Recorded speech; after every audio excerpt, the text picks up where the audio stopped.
Okay, so we're going to do the crankshaft installation today. A backstory of this engine. If you want to see how I painted the block and broke it down, you have to go to Angelo Cervantes on Facebook. You'll find all the pictures and everything on there. For the crankshaft installation, you gotta come over here, dude.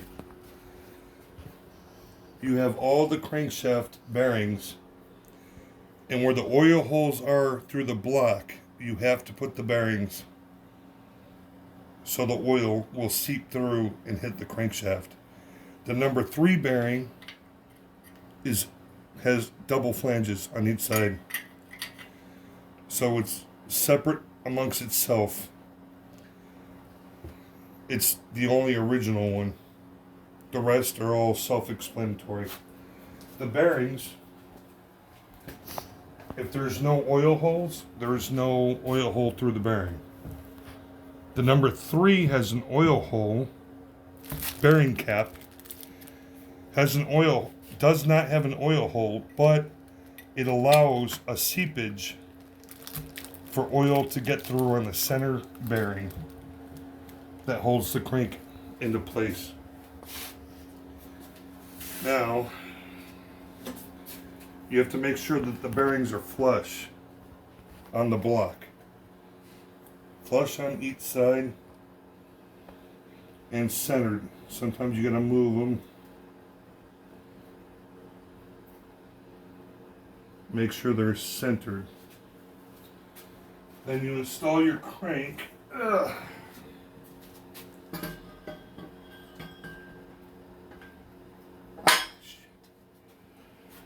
Okay. Now we're only going to do one bearing check. I've already checked all the bearing clearances, but this video is to show you how to do that. So, you have plastic gauge. This little thread, which is less than dental floss.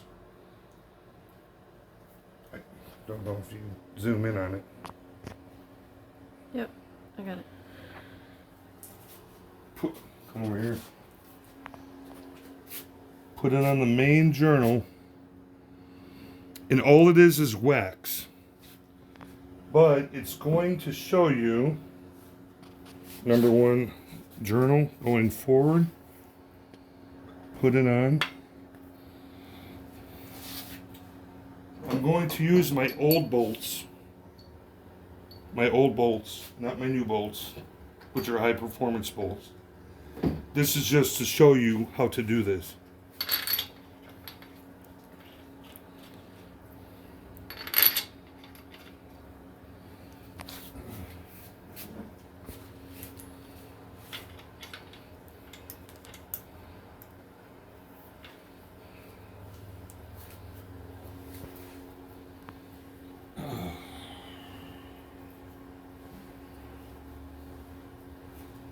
Why don't you put yourself in the video, dear?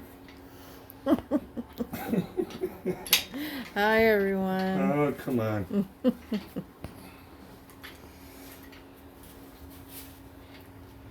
I got a question. Is anybody excited that I'm actually doing a YouTube channel? I'm nervous as hell.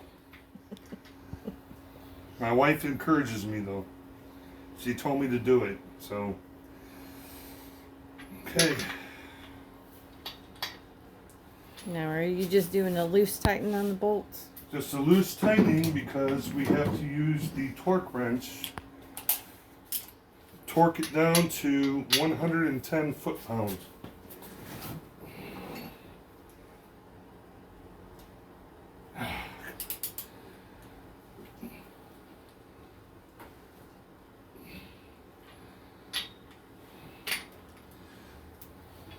Ooh. They're big, dog.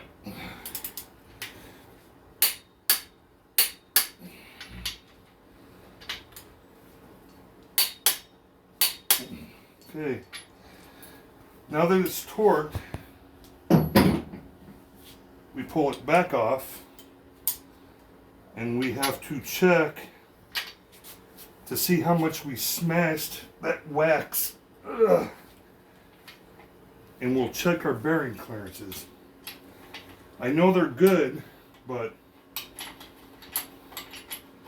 I wanted to make a video before I do the final crankshaft installation so you understand if you're going to build an engine on your own.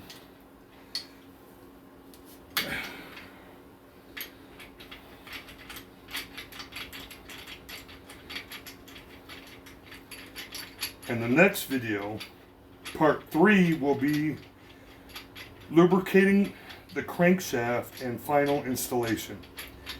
That way I can get on to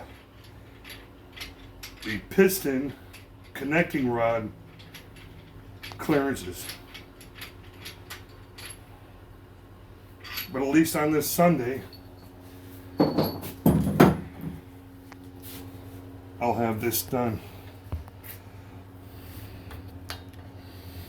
Okay, if you look, you'll see. You're not taking pictures, are you? No. Oh, you'll see the smashed plexi gauge, which all it is a piece of string of wax. Then, bring it over here. You take your gauge measuring tool, which is part of this, it's just a piece cut off, and then you measure the thickness. So right now, where's the inches? For inches, we are at 0.002 inches because it's bigger than 0.003. Therefore, we are within limits because, point it over here, the crank has been turned by the machine shop to shave this down 0.01. What you do after that is you order bearings that say 0.010 under, and then you do the check like I did, then you understand that you're within tolerance.